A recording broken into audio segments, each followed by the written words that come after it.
Toda cultura deixa um rastro. Toda memória começa num mapa. Este é o Mapas e Memórias. Eu sou Matheus Mendes, acadêmico de Geografia, pesquisador, podcaster e escritor amador.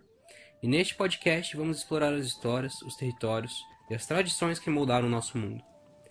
No episódio de hoje viajamos pelas planícies da América do Norte, entre tipis, bisões e símbolos sagrados, para descobrir como os povos indígenas Lakota, Apache, Navarro transformaram paisagens em memórias. Antes de 1492, se você fechasse os olhos e estivesse aqui, neste mesmo chão, o mundo seria outro. Não havia linhas, não havia bandeiras, só terra, céu e vidas que preenchiam cada espaço. No Nordeste, a floresta era tão densa que o sol demorava a tocar o chão. Os lagos brilhavam como espelhos, o ar cheirava terra molhada, a folhas verdes e a fumaça leve de fogueiras que nunca apagavam completamente. As aldeias iroquesas e algonquinas se escondiam entre rios e bosques. As longhouses, casas comunais enormes, abrigavam famílias inteiras. Cada canto tinha uma história, e cada parede guardava segredos. Pensa numa noite comum. O fogo aceso no centro da casa. As crianças sentadas em volta, os olhos arregalados, enquanto os mais velhos contam lendas. Histórias de animais que falam, de rios que lembram, de montanhas que são ancestrais silenciosos. O vento entra pela porta e parece ouvir também. Agora imagine o dia seguinte. Um jovem iroquês acorda com o canto dos pássaros, corre até o rio para ajudar o pai a pescar. A mãe e as irmãs cuidam da plantação de milho, feijão e abóbora, os três irmãos, como eles chamam. Do outro lado do vale, a fumaça sobe devagar. Outra aldeia também está acordando. Cada estação tem seu cheiro e sua cor. Primavera de flores e água limpa. Verão de milho tostando no fogo. Outono de folhas secas e vento frio. E inverno. Ai! O inverno é lenha queimando e histórias ecoando pelos telhados. Mais ao sudoeste, tudo muda. Ali, o deserto e os canyons ditam as regras. As cidades de adobe dos pueblos parecem brotar da própria terra, algumas agarradas em penhascos, outras deitadas em planícies áridas. Durante o dia, o barro absorve o calor do sol. À noite, devolve aconchego. O céu é o calendário. O sol, a lua e as estrelas guiam o plantio, a colheita, as danças, as cerimônias. Cada oração é quase uma conversa com a água, tão rara. E cada chuva, cada gota de chuva era uma festa. Às vezes, à noite, os tambores ecoavam pelos cânions, e era como se as pedras respondessem. No sudeste, os Creek, Choctaw e Cherokee viviam em cidades planejadas, com praças centrais, casas comunais e campos de cultivo. Os rios eram estradas, eram também fios invisíveis, conectando aldeias e histórias. Em dias de festa, a música das flautas, os cantos, os passos de dança, tudo podia ser ouvido a quilômetros. Não era só celebração, era a memória viva em movimento. E nas grandes planícies, os Lakota, Cheyenne e Comanche seguiam os bisões. Cada caça era um ritual, nada se desperdiçava, carne, ossos, peles, tudo tinha um propósito. O território não era só espaço físico, era lembrança, era ensinamento, era espírito. Um rio era caminho espiritual, uma montanha, um parente antigo. Até o vento carregava histórias, mas só quem prestava atenção conseguia entender. No extremo noroeste, os Tlingit e Haida viviam de frente para o mar gelado. As aldeias eram marcadas por totens altos, que contavam, em silêncio, a história das famílias e dos mitos. O cheiro ali era de peixe defumado, de sal. O som, ondas quebrando em praias de cascalho. As canoas longas cortavam a água como flechas, carregando pescadores e caçadores para longe, às vezes atrás de focas, às vezes de baleias. E se você descesse para a Flórida, veria os Calusa navegando entre canais de mangue e pequenas ilhas. Do outro lado, nos desertos da Califórnia, os Cahuilla dependiam de oásis escondidos e caminhos que mudavam com as estações. Cada canto desse continente tinha seu próprio ritmo, e todos estavam ligados, por histórias, por rituais e por um respeito silencioso à terra. Esse era o mundo antes de 1492, um mosaico de cores, sons e vidas que existia muito antes de qualquer linha traçada em um mapa. Sabe qual foi a primeira arma da conquista? Não foi o canhão, nem a espada. Foi o mapa. Pode parecer estranho, né? Mas pensa comigo. Antes de qualquer batalha, alguém precisava dizer onde havia terras para tomar. E os mapas, eles faziam exatamente isso. O historiador J.B. Harley dizia uma coisa que nunca saiu da minha cabeça. Mapas nunca são neutros. Eles não mostram só rios e montanhas. Eles contam histórias. E às vezes decidem quem existe e quem não existe. Quando os europeus chegaram aqui, viram rios, viram florestas, viram montanhas. Mas não viram cidades, como as de Lisboa ou Paris. E para eles, se não parecia Europa, era vazio. E se era vazio, bom, podia ser tomado. Nos primeiros mapas coloniais, só aparecia o que interessava. Costas, baías, portos. Lugares para ancorar navios. Rotas para chegar em casa com ouro, prata ou peles. As aldeias indígenas, a cidade de adobe, os campos cultivados há séculos, sumiram do papel.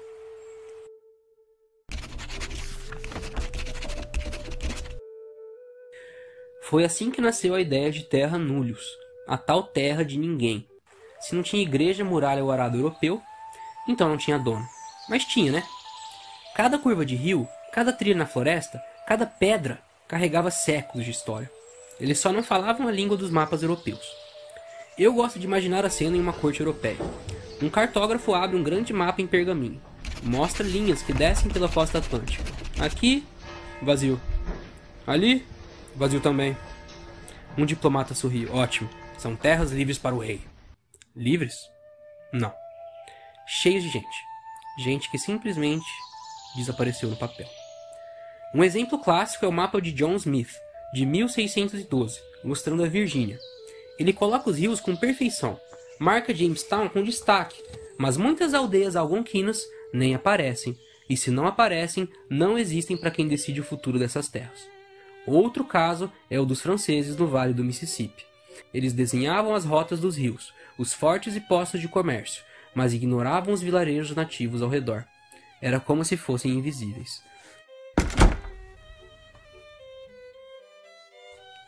No fim das contas, os mapas eram mais do que guias de navegação. Eles eram argumentos. Eles criavam uma narrativa de ausência. E uma terra que parece vazia sempre atrai alguém disposto a ocupá-la. E é assim que, antes mesmo de qualquer tiro ser disparado, antes de qualquer bandeira ser plantada, os povos indígenas já estavam sendo apagados. No papel, no imaginário europeu. E em pouco tempo, na própria terra onde viviam. Quando um povo desaparece de um mapa, o que acontece depois? Primeiro, ele perde o direito de existir. Depois perde a terra. E muitas vezes, perde a vida. Os ingleses viam campos abertos e florestas densas e chamavam aquilo de terra vazia. Os franceses desenhavam rios e fortes, mas deixavam aldeias inteiras fora de seus mapas. E os espanhóis, com suas missões e encomendas, prometiam a cruz, mas entregavam a espada. Deixa eu te contar uma história. Em 1680, Po Pai, líder Tewa, olhou ao redor e percebeu que o mundo do seu povo tinha mudado demais. Missões no lugar de aldeias. Sinos onde antes só se ouvia vento. O ritmo da vida já não era deles. Então ele organizou a revolta Pueblo, expulsando os espanhóis do Novo México por 12 anos. Por 12 anos, os mapas europeus ficaram errados. Mas no papel, eles já estavam apagados antes mesmo da vitória. E não foi só ali. Na Virgínia, aldeias algonquinas desapareceram dos registros cartográficos, mesmo ficando a poucos quilômetros de Jamestown. No Canadá, os franceses fizeram o mesmo com os Huron e os algonquinos. Na Califórnia, os mapas espanhóis mostravam apenas missões, como se os caminhos dos Chumash nunca tivessem existido. No Nordeste da América do Norte, aldeias inteiras sumiram das narrativas quando começaram a surgir tratados de terra. Os iroqueses, que controlavam vastas redes de comércio e diplomacia, foram reduzidos a nomes em documentos coloniais, sem territórios claros, como se o vazio fosse natural. Mais ao sul, os Timucua, na Flórida, foram retratados em belas gravuras do século XVI, e algumas décadas depois já não apareciam em mapa algum, nem como aldeia, nem como palavra. Era como se nunca tivessem existido. E nas grandes planícies, os Lakotas só começaram a aparecer nos mapas depois que se tornaram um problema para o avanço dos colonos. Antes disso, eram apenas terra aberta para exploração. Os cartógrafos europeus decidiram quem merecia existir no papel e quem não. Sabe, mapas são como memórias. Quando você apaga alguém deles, o mundo começa a acreditar que aquela pessoa nunca existiu. E quando ninguém lembra que você existe, fica muito mais fácil ser removido de verdade. Foi assim que nasceram os tratados desiguais. Quando os europeus sentavam para negociar, os papéis já diziam que os povos nativos ocupavam terras de ninguém. Com uma canetada, criaram reservas, fronteiras móveis e justificaram guerras que durariam séculos. E tudo começou com linhas desenhadas por mãos que nunca pisaram aqui. Linhas que transformaram um continente cheio de vida em um espaço que parecia vazio e pronto para ser tomado. No silêncio desses mapas, muitos povos foram apagados 2 vezes. Primeiro no papel, depois na própria terra. Quando os mapas europeus apagaram os povos indígenas, eles não estavam só desenhando linhas. Eles estavam dizendo, vocês não existem. E olha, isso foi só o começo. O papel, ele mente devagar. E essa mentira abre caminho para coisas muito piores. Porque quando os Estados-nação surgiram, a violência mudou de roupa. Não era mais só mosquete ou espada. Era lei, era decreto. Era como se o mundo dissesse, agora é oficial. Vocês não pertencem mais aqui. Nos Estados Unidos, essa ideia ganhou até nome bonito. Destino Manifesto. Manifest Destiny. Basicamente era isso. Temos um direito divino de ocupar tudo, do Atlântico ao Pacífico. E se alguém já estava ali? Tinha que sair. Primeiro vieram os tratados. Papéis cheios de promessas, selos bonitos. No dia seguinte eram quebrados. Depois, as remoções forçadas. A mais conhecida é a Trilha das Lágrimas, em 1838. Milhares de Cherokee foram retirados da Geórgia e tiveram que caminhar por semanas até Oklahoma. Chuva, neve, fome. Muitos caíram pelo caminho. E para ser sincero, ninguém do governo parecia se importar. Para eles, aquilo era progresso.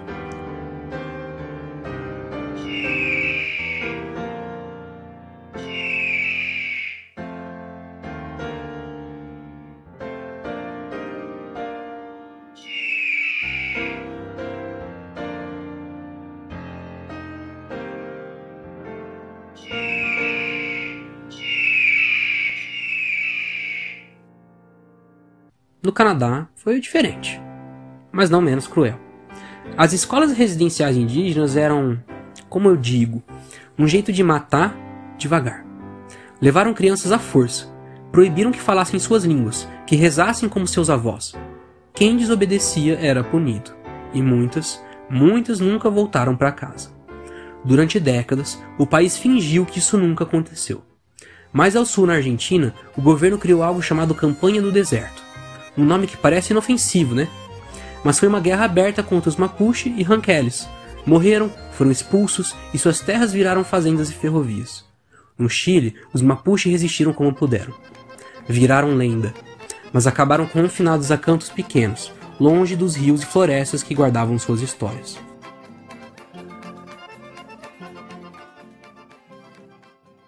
E o genocídio não foi só de corpos, foi de cultura, de memória. Museus colecionaram crânios, objetos sagrados, tudo roubado, como se até a lembrança deles fosse propriedade do Estado. No século XX, as reservas encolheram, as leis ficaram contra eles, e o silêncio virou parte da estratégia.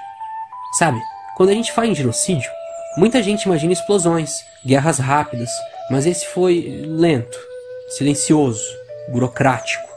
Começou nos mapas, depois veio para os campos, entrou nas escolas, chegou aos tribunais e, em muitos lugares, ainda ecoa. E mesmo assim, eles sobreviveram. Carregaram as línguas na boca, as histórias no coração, os rituais em segredo. Porque no fim, a terra sempre lembra quem chamou ela de lar primeiro. E não tem mapa, não tem decreto que apague isso para sempre. Apesar de tudo, eles resistiram e resistem. Mesmo com os mapas mentindo, com leis que pareciam muros invisíveis, com fronteiras que empurravam povos inteiros pro nada, eles resistiram. E sabe, resistir nem sempre é pegar em armas. Às vezes, é só falar sua língua em segredo. É cantar baixinho a música que sua avó cantava, mesmo quando o mundo te manda calar. É contar uma história ao redor da fogueira, olhando pro céu, mesmo sabendo que aquele céu já não te pertence no papel. no sudoeste dos Estados Unidos, os Pueblo voltaram a reconstruir suas aldeias depois das invasões espanholas. E até hoje dançam suas cerimônias, misturando santos católicos com deuses antigos. É sincretismo, mas também é teimosia. É dizer, nós ainda estamos aqui. Lá no Canadá, as primeiras nações começaram a recuperar línguas que quase sumiram. Cada palavra que volta à boca de alguém é como acender uma fogueira na neve. Um pequeno milagre cotidiano. Mais ao sul, os Mapuche, no Chile, ainda defendem seus bosques e rios, mesmo depois de séculos sendo perseguidos. No México, os Yaqui continuam lutando pela água que sempre foi deles. E no Brasil, os povos amazônicos protegem a floresta mesmo com o peso do mundo moderno nas costas.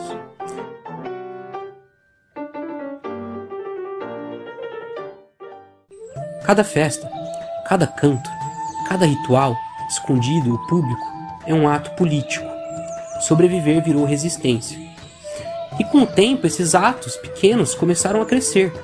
Hoje tem artista indígena pintando quadro, fazendo filme, gravando música. Tem jovem que volta para a aldeia só para reaprender a língua dos avós. E cada palavra reaprendida é como arrancar uma raiz do esquecimento. Devagar, mas firme. E tem algo bonito nisso tudo. Porque a terra lembra, ela guarda histórias. Montanhas, rios, florestas são como bibliotecas vivas.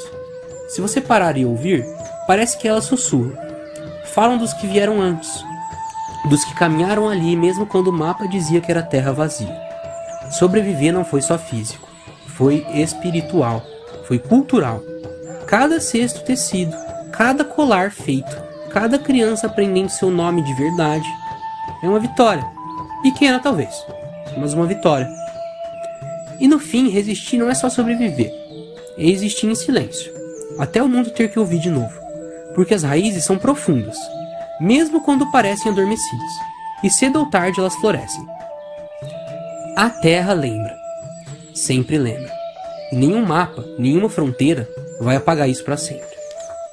Sabe, se você chegou até aqui, eu preciso te agradecer, de verdade, porque ouvir até o final significa que, de alguma forma, essa história tocou você. E olha, quando uma história mexe com a gente, eu acho que a gente tem que deixar ela crescer.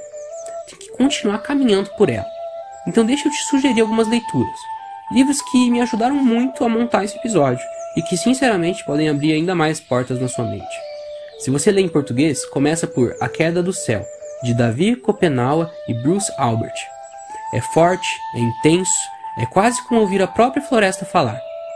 Um livro que mistura mito, memória e denúncia. Em inglês, tem 1491, do Charles C. Mann.